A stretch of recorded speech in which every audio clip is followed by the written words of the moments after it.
I don't take a lot of pictures when I'm high. There's not a lot of people that I like. They only celebrate a nigga when he die. They putting lighters in the sky for your life. Zion, Zion, Zion, Zion, Zion, Zion, Zion, Zion. You a shooting guard, nigga, you a prospect. You a Nike check coming out the project. Yo, what's smacking NBA hoop fans, basketball fans, the 2K community, Hall of Fame fam, Hall of Fame alums. You know the voices, the man, the myth, the legend, and the making L. Scott Fitzgerald, the young demigod is back. Let's get it, nigga. We back lit, yo.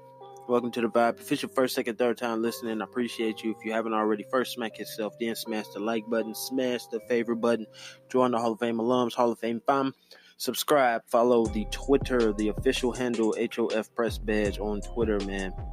So you can get all of the podcast segments when they come out. We're on every platform podcast can come out on, Spotify, Google, all that good stuff, man. Look, iHeartRadio, Himalaya, Spreaker. If you're not listening, you don't know, man. Look, we are not on ESPN Pod Center yet, but we will be there soon enough. Let's talk some basketball, man. Welcome to the barbershop. Come on in, close the door, pull up a seat. My Twitter is @JustDaleScott. Join the conversation. How are you doing today, loved ones? It is episode 21. I did do episode 20. If you have not listened to episode 20, man, you're sleeping under a brick. Get used to being late. Let's get hip, though. Let's talk about the NBA, man. The Western Conference Finals. We're talking about Western Conference Finals. We're talking about Eastern Conference Finals. We're talking about the finals.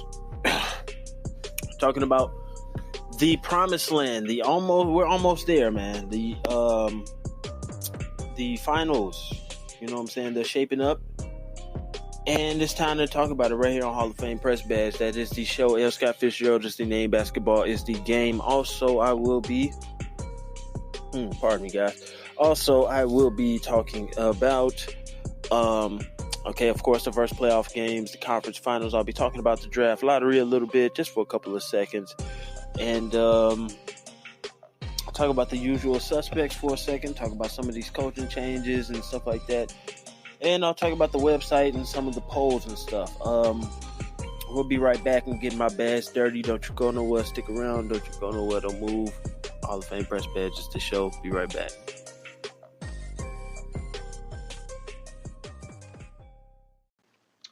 Yo, what's smacking NBA hoop fans, basketball fans, 2K community, special shout out to you guys and the Hall of Fame fam and that Hall of Fame alumni. You know the voice.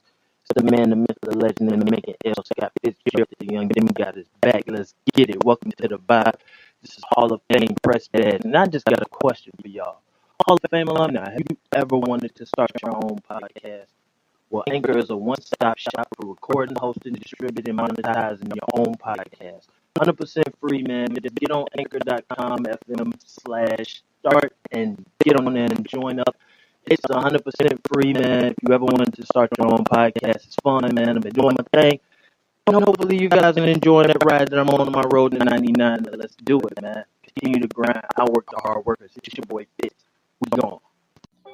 All right, y'all. We back lit. Appreciate y'all for rocking with us, man. Hall of Fame Press Badge is the show. L. Scott Fitzgerald is the name. Basketball is the game. The Warriors got another W tonight. It just happened. It just finished as I finished the intro. I know the intro is longer than the last 2 minutes at work, but I am still here. If you want to, of course, you can always, fast forward through my stuff if you want to, but as long as you're listening, I appreciate you, man. But let's check it out, man. The Warriors versus Portland Trailblazers series is going down. We can't get the I'm going to call it a stat line, and that's not what I want to call it. We can't get the storyline. We can't get the backstory. We can't get that dramatic feel. We can't get that, the backstory. We can't get everything that keeps it in the context. Something small, man. We can't get it all. Every stat line that we wanted. But we're here, though. We are here. Western Conference Finals. Trailblazers versus Warriors. We got good basketball. Shout outs to the Oracle, shout outs to the Bay, shout outs to the fans out there in Golden State. They were out there loud, they showed that they were proud, and the storyline can't be Double M versus KD. Can't be MM versus KD. Cannot be CJ McCollum versus KD. KD is injured, and right now with the Warriors winning both games, should KD play any games in this series? I don't think so. I don't think he should. I think he should just come back and win that illustrious MVP trophy again. Win it for the third time. Just go in and just show exactly why you are the MVP of the league and you run the postseason.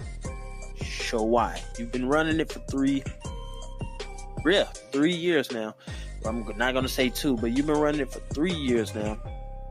Go ahead and do it again for a third consecutive year. Run it up.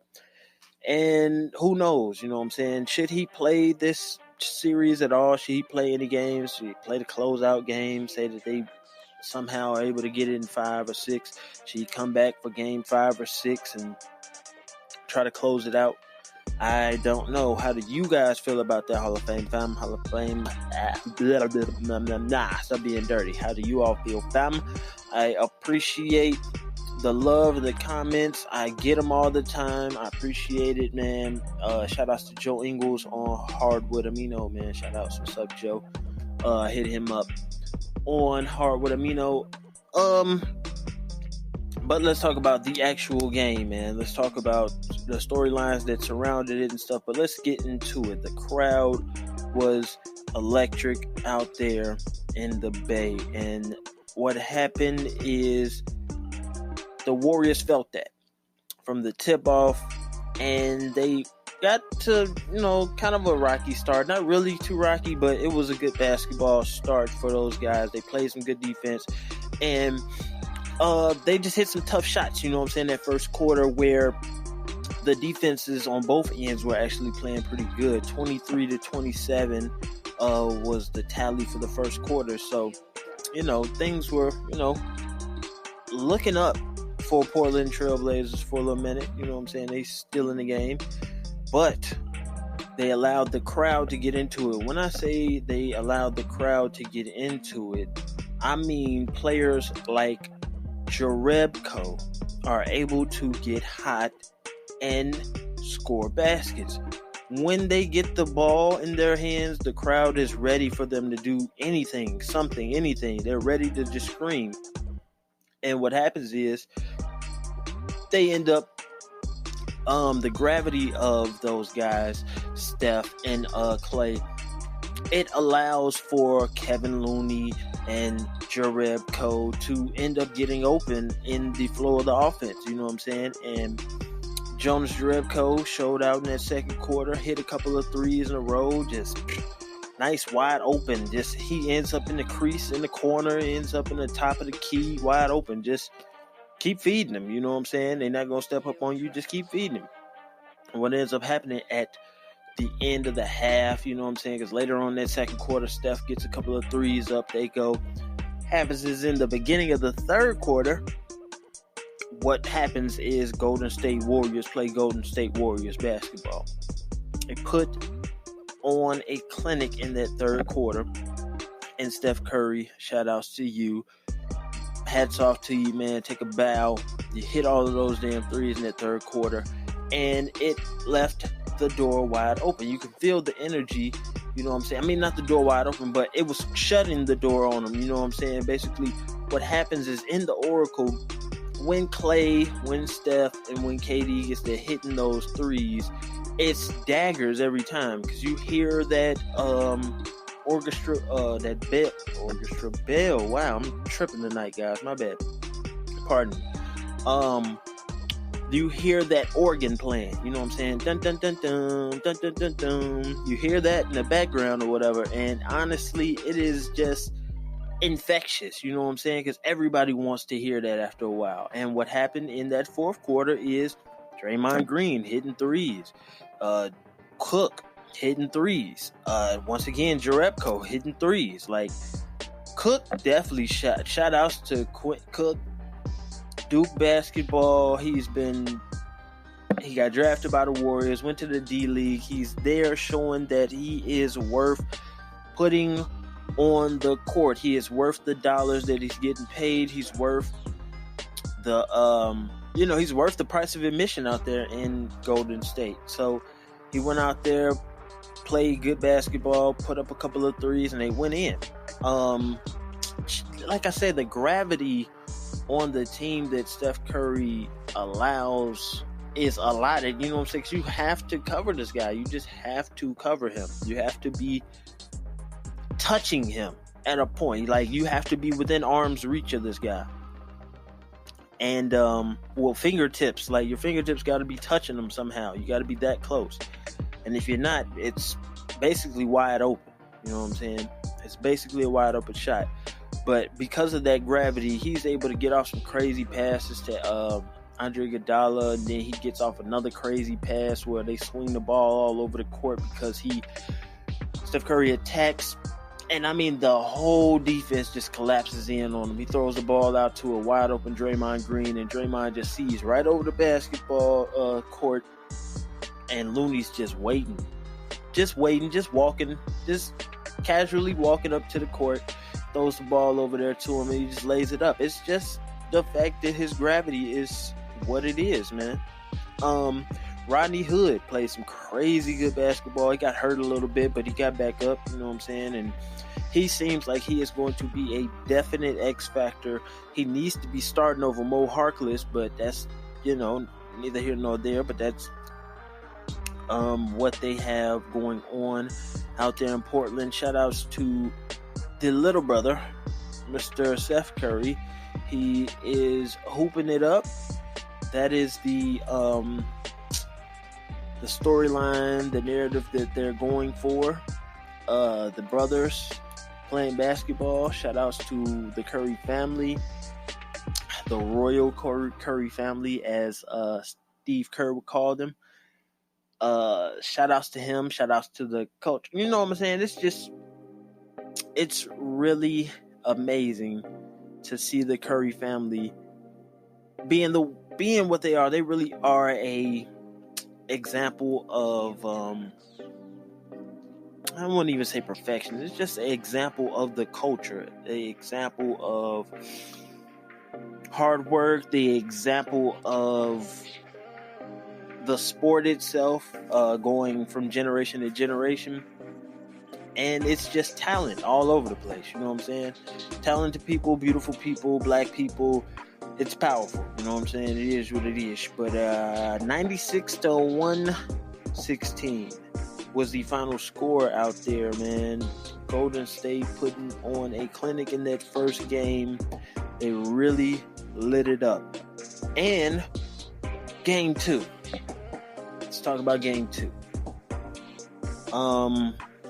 111-114 is the final tally. I don't want to go too far into detail because I'm going to break it down more than likely after tomorrow's game with the Bucks and Toronto Raptors. I'll probably be talking about that tomorrow.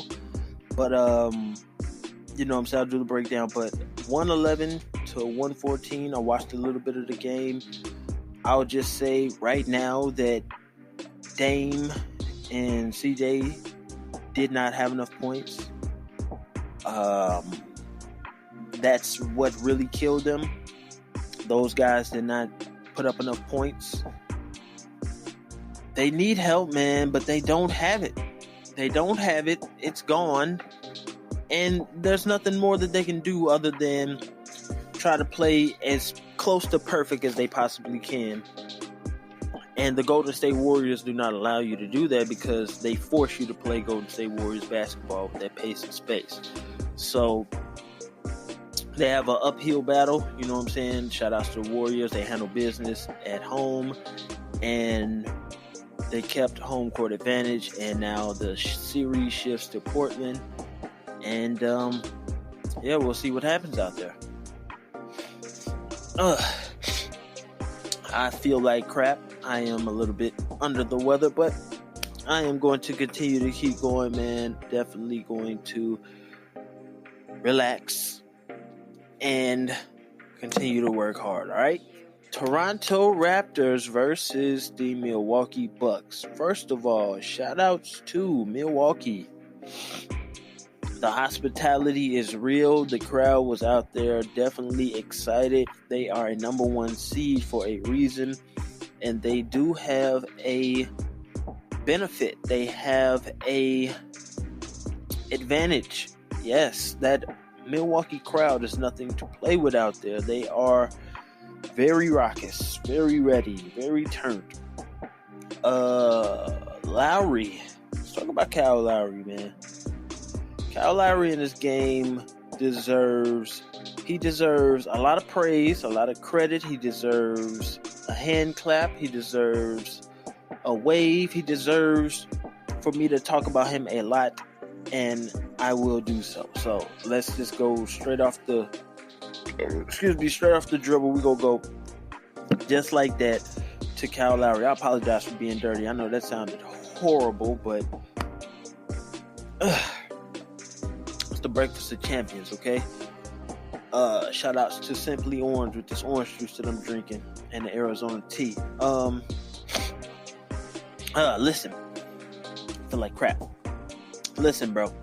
Lowry starts off the game with some crazy threes. You know what I'm saying? Giannis started off crazy as hell. He got the first 6 or 7 or 8 points of the game for Milwaukee, and then Kyle Lowry was doing the same thing.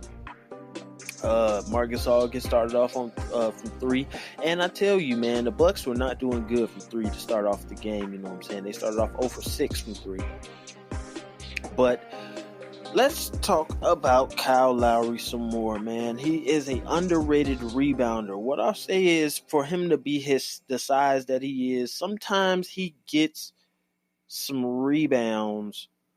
I don't know if it's luck, because a lot of luck goes into rebounding, a lot of practice, a lot of preparation, a lot of timing goes into rebounding. Shout outs to Zion Williamson and Russell Westbrook and those guys that do defend and also try to get rebounds. These guys don't know that Kyle Lowry is a very underrated rebounder. You know what I'm saying? He definitely does rebound at a nice rate, and he got a crazy rebound in the first quarter over 2 really big defenders. You know what I'm saying? And it is what it is, man. I'm telling you, Kyle Lowry was aggressive, as Chris Webber stated. He said he's very aggressive tonight. Yes, he was keeping it cooking, bro. He was keeping that ball in his hand and was shooting it from deep, from up close. He was hitting it, and you know what I'm saying? Like I said, he was rebounding.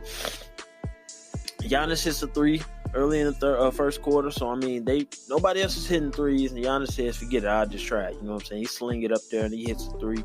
They got Malcolm Brogdon involved in the game early, because I guess, you know, with them missing so many threes, just get that guy out there. And he came out there and showed nothing but positivity, showed that he is definitely elite, and he played at a high level. Solid all over. Early 3. As soon as he got in the game, basically, he goes up there and chucks up a 3. Siakam with a nasty ass dunk in the first quarter, and then it was 34-32. So I mean, it's very close, very tough first quarter. 34-32. Everybody shooting their shot, and you know what I'm saying, putting numbers up on the board. Norman Powell, you know what I'm saying, he's got to help out a little bit. That bench has got to relax a little bit. You feel me? They've got to get, you know what I'm saying, get comfortable with the fact that it is the finals and it's time to put on a show. You feel me? Kawhi basically in that second quarter comes alive a little bit. Malcolm Brogdon again goes up early 3, and he hits one later on in the second quarter too. Let's talk about Brook Lopez. Brook Lopez's screens, rebounds, threes. He started to become a big part in the offense in the second quarter with his screening and his rebounds. He was getting some tip-ins and some offensive rebounds and things. So he was becoming a big part of why they were able to stay a part of the game. 59-51. The Toronto Raptors started to blow it, go away with the win because Kawhi, as I said, started to come alive and Kyle Lowry was playing aggressively. So what happens is the third quarter begins a shift where Bledsoe starts to change the dynamics of the game. He starts to play a little bit better on defense, and with that, the pacing becomes a little bit different. And Bledsoe comes down the court doing what he's supposed to do. Be a good point guard and a floor general, knowing when to go for your own shot and when to pass the ball and make others better. But the Raptors defense definitely did their job, and Siakam, at the end of the third quarter gets a buzzer beater, and the score is 83-76. So the Milwaukee Bucks looked like they were about to get beat in this game, basically.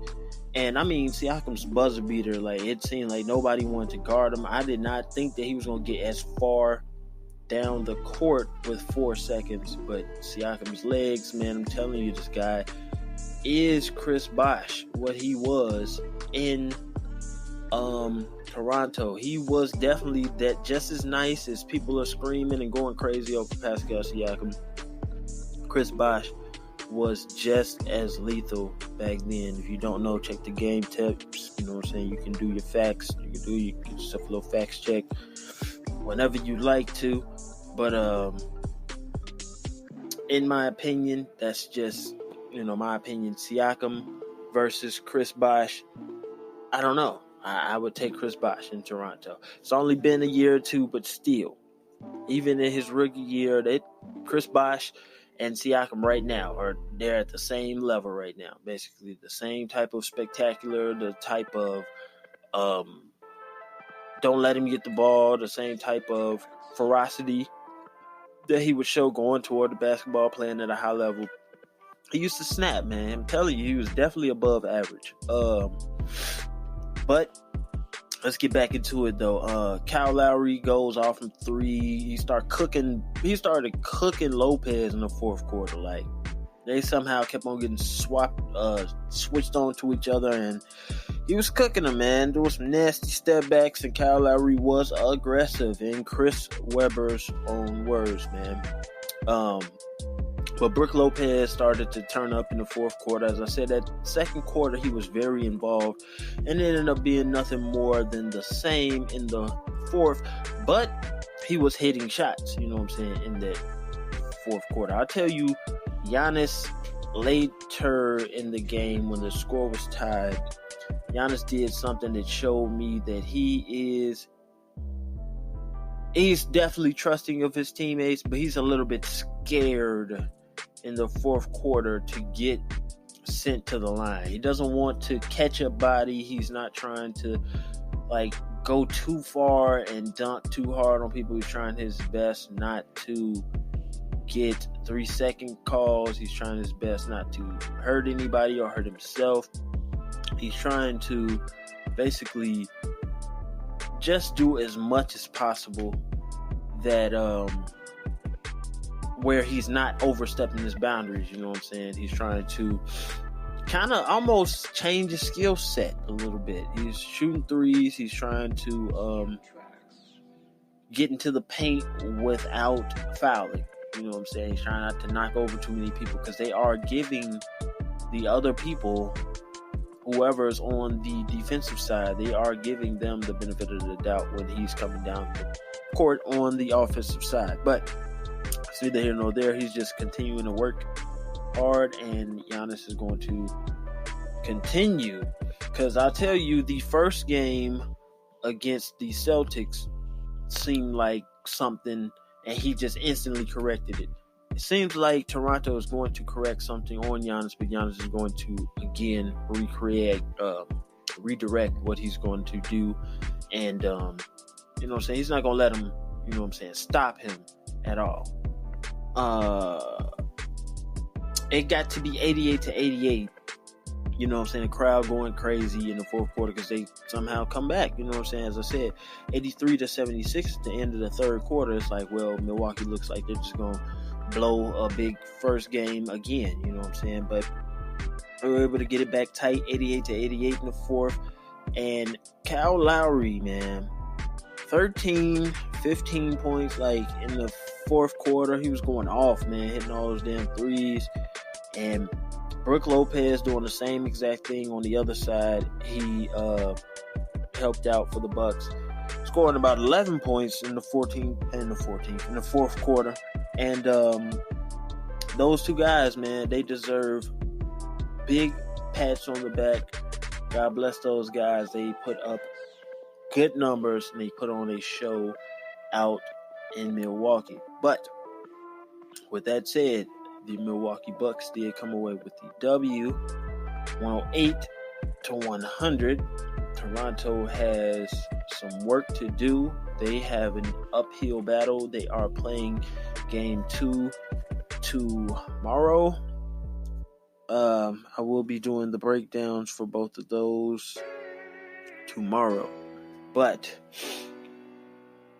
right now, it is Eastern Conference Finals basketball. It is Western Conference basketball. These guys are putting on a show out there. I did not watch any of the after game press conferences. I guess I should have. Find out how these guys feel exactly behind these games. But I'll say that I feel how I feel about these games. My teams won. Shout outs to the Hardwood Amino boys on Hardwood Amino. I put up a poll asking, did your teams win? And it seems like a lot of guys got their wins. Let's talk about this. The tip-offs. Both home teams got the tip-offs. Both teams won. Both teams, home teams won. Both number 1 seeds won. And it's showing you that this year, 2019, the number 1 seeds from both conferences definitely are legit number 1 seeds. They're very heavy. They're very, you know what I'm saying, very respectable. They're top 5. Their starting fives are very legit, you know what I'm saying? And it is what it is, man. They're going to have to go in their bag. I'm talking about the Raptors, man. They're going to have to try and turn it around. I'll make my predictions. I'll talk about those in my breakdown. I'll wait. You know, I'm going to have something in that segment. Something for you guys to look forward to. But it's layers, you know what I'm saying? It's levels to this. It's layers on top of layers on top of layers. But we're going to get into it on the next segment. But let's talk about it. The draft lottery. I've been watching people's different reactions to the lottery. How people feel about it. This is a W2 WWF. Sports Logically with Trevor.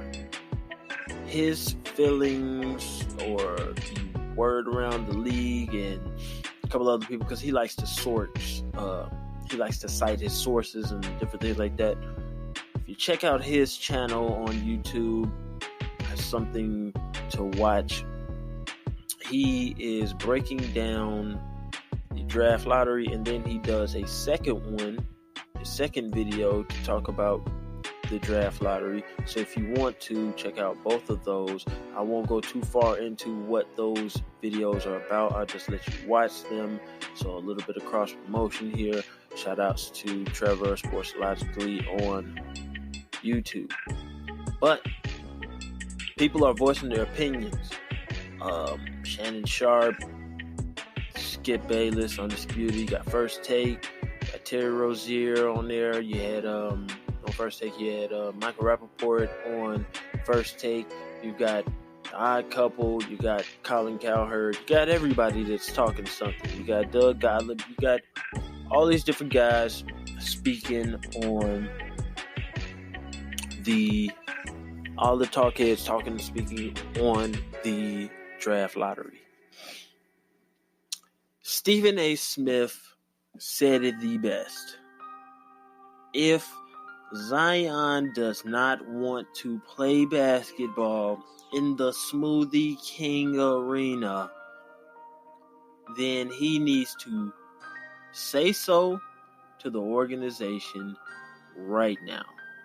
He needs to tell them right now so they will know what to do right now. They have a lot of power. Shout outs to David Griffin. They have a lot of power right now.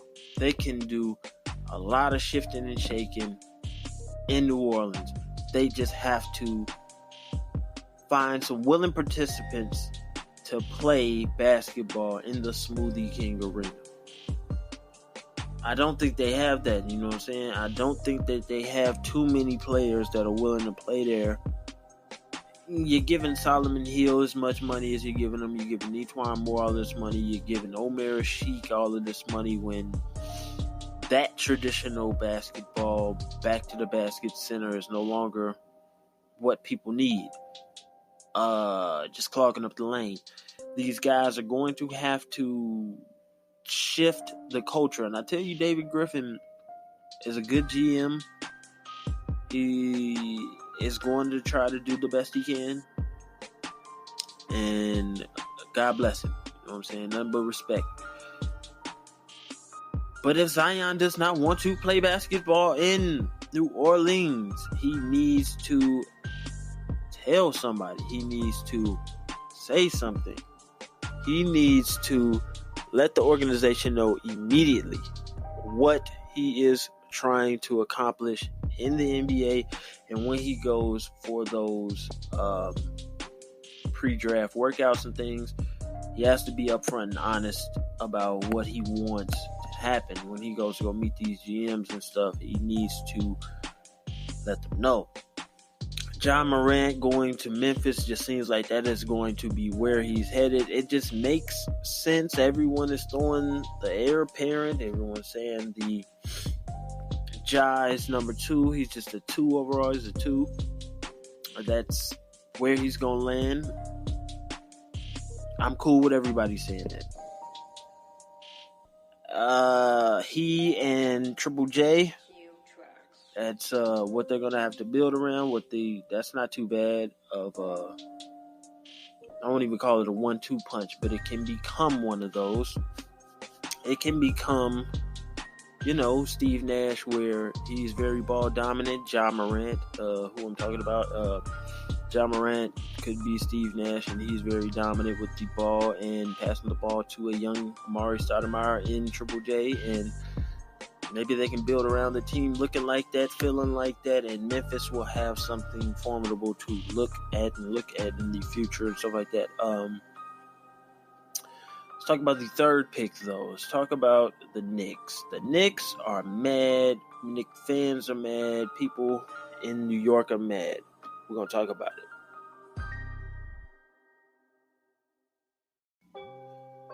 Oh, we backlit. Appreciate y'all. Hall of Fame Press Badges. The show. Scott Fitzgerald's name. Basketball is the game. The Knicks did not receive the number 1 pick. They lost all season. They tanked. And they are rewarded with the number 3 overall pick. Now, I didn't think that the Knicks were going to get the first overall pick. No, I did not. Personally, I did not think that the Knicks were going to get the number 1 overall pick. But that third pick is a big bargaining chip if they get the wink, the handshake from Kevin Durant saying that he's going to go there. If they're able to get that wink, that, yeah, you know what I'm saying, I'm coming, they get that confirmation. The moment they get that confirmation, get on the phone and call up somebody. And when I say somebody, I mean call up those Celtics and see what they want to do, because Danny Ainge will work with them. Danny Ainge, he's got picks coming up. He's got picks. He's got picks. He's somebody, the Celtics organization is somebody that needs to be in contact with the Knicks if everything trickles down the way that it should. Let's talk about it though. The Lakers, they got fourth. Usual suspects are in fourth. The trade for Ben Simmons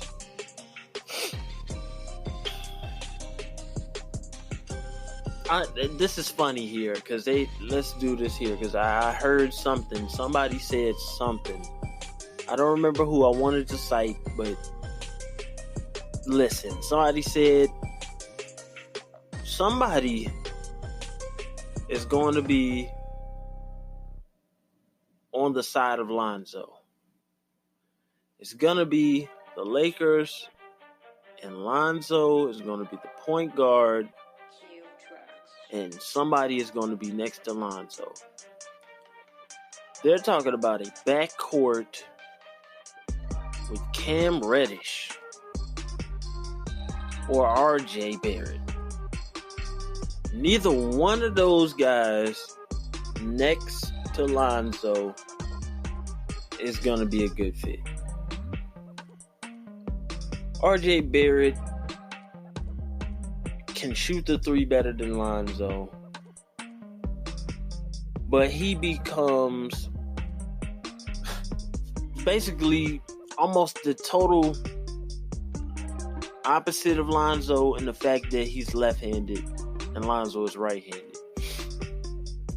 Lonzo is forced with the form that he has to either do two things: drive, going to his right, or stop and pop, fade away, whatever it is, jump shot going to his left, step backs and whatever to the left.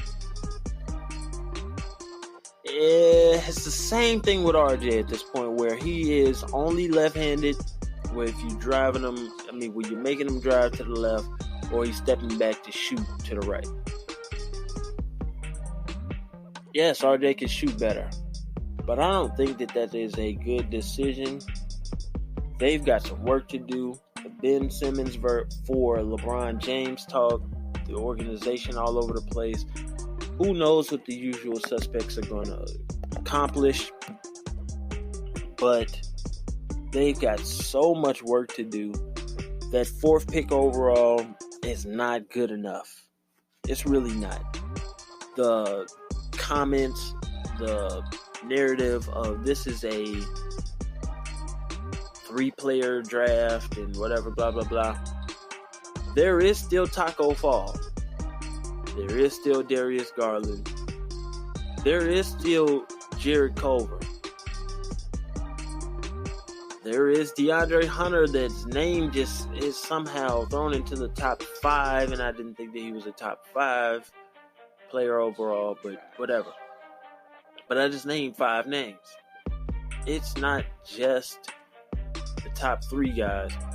Taco Fall is definitely worth getting. Kobe White is somewhat of the future of the NBA. If he's able to continue to stay speedy, he will be a Dwayne Wade type of basketball player, where he is a shooting guard that can run your offense, that you can run some isolation through, that he can play some defense. He'll have his own face, meaning that he has his afro. He'll have his own look. He'll have his own branding. He'll have his own instant thing, you know what I'm saying, where Dwayne Wade instantly got shoes. He was a big pick. He had the Flash as a nickname. He had the He had the band on his face where he got cut. So he had, different novelties and stuff like that to be sold for his likeness, for his brand and stuff like that. I'm talking about money right here now. Kobe White can be on that Dwayne Wade level where instantly he's going to put butts in the seats. You know what I'm saying? You have him. You have Taco Fall, who's just extra tall. You got Jared Culver, who's a hooper, bro. Who's a hooper. You got Romeo Langford, that's not the scorer that whatever people thought he was, but he has a great name. He has great hair. He's like instantly brand recognizing money. You know what I'm saying? He gets butts in the seats. It will happen. It's not just a 3-player race. It's really not.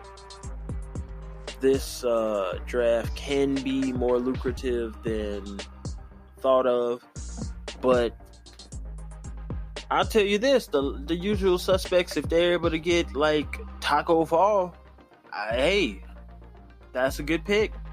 I deal with that. But I don't know. That's just me, though. That's just me being negative against the usual suspects. That's just my opinion. So don't go with my opinion. You know what I'm saying? That's just me keeping things in the context on the fact that I am a not so much of a fan, but you know what I'm saying? You feel me, fam? I just fuck the usual suspects. Honestly, I just hate that organization. But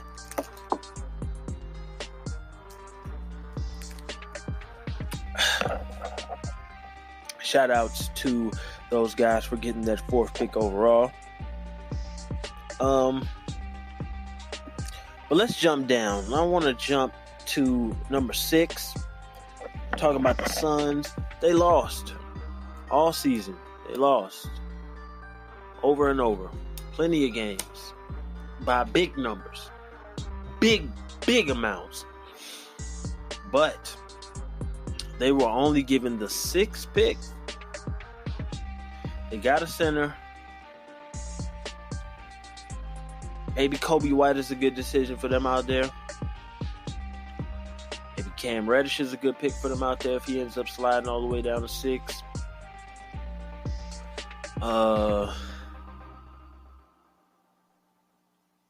Darius Garland will be good out there because they need a point guard. But you know what Phoenix needs to do? They need to get into talks with Phoenix about the Lonzo trade. I think Lonzo it's not like a want. At this point, he needs a different team. He needs different coaching. It's so much going on with the usual suspects. LeBron is there, and it just adds to it. I'm sorry, like if LeBron didn't go there, they would still be this dysfunctional, this disjointed, this disorganized. But because he's there, that spotlight is over there and it's extra bright. That limelight is green. It's green bean green. Oh my God, it is bad out there in LA right now. But those guys will continue to trot out whatever they're trotting out. The Bus family, it's a zoo. It's a zoo, you heard me? It's a zoo. And God bless him. He went out there. Shout out to the James family. They are in the midst of a battle, bro. That's all to it. That's all I can say. But I wanted to talk about the Bulls one more time. The Bulls, somebody's gonna slide to them at 7, and they're gonna miss them. They're gonna do something stupid. I just know it. I tell you this. They just drafted a center last year with the 6th pick. They got Wendell Carter. That's a good pick. You got Lowry Markkanen to grow. But we need a point guard. If they pick Kobe White, I'm not going to be happy. If they're able to somehow get Darius Garland, cool. But I think they're going to jump way down Chris Mannix or Tom. They're going to jump way down the list. They're going to jump down Jay Billis's list. They're going to jump way down somebody's projected list and go down to like 15th or something. Pick some random weird person, and it's going to piss Chicago off. Something about John Paxson, something about Doug Collins, something about those guys out there just screams that they're going to fuck this pick up. They're going to have to put this whole Bulls organization in rice in a minute. Put the whole organization in rice in just a minute. I'm trying not to be negative, but I got to think about it. I got to talk about it, and that's just how I feel about it. Their decisions are beyond me, man. The decisions are crazy out there. But that's the Bulls, and that is the ramifications of being a Bulls fan. You are... Same thing for the Knicks. We are subjected to some bullshit sometimes. We have a great marketplace. We have a great place to be. Chicago, New York. But I don't know, man. Enough rambling on, man. Enough venting about that, man. Make sure that you log on to HofPressBadge.com for the scheduling, man. I am putting out more content, so hopefully that you guys like that, fam. If you do, like, comment, review, subscribe, talk about it, man. We are always on Hardwood Amino, HOF Press Badge. We are talking, so make sure that you join the conversation and join the conversation on Twitter at JustDaleScott. The polls on every Tuesday, man. I will be trying to do that. Have a segment about the polls results. It'll probably be called last week's polls. So just be looking for those. Keep your eyes out on Tuesdays. You know what I'm saying? Keep an eye on the schedule on the clock. Those will be coming out. And of course, on Sundays is when the polls are put up on Hardwood Amino and put onto the website on that Sunday night or that Monday morning. You will have those polls going on the HofPressBadge.com website. Make sure that you guys are logging on for that exclusive blog content. Are you dumb? You don't fuck with Hall of Fame fam? Then you must be drunk. That's it. I thank you for listening to episode 21. All of my listeners, hit me up on Twitter at JustDaleScott. Join the conversation. Check me out on Hardwood Amino at HofPressBadge and log on to HofPressBadge.com. As I said, if you're feeling the vibe and enjoying the ride that I'm on my road to 99, then like, comment, review, subscribe. Continue to inspire me, to inspire you. Forward progress is forward progress. You cannot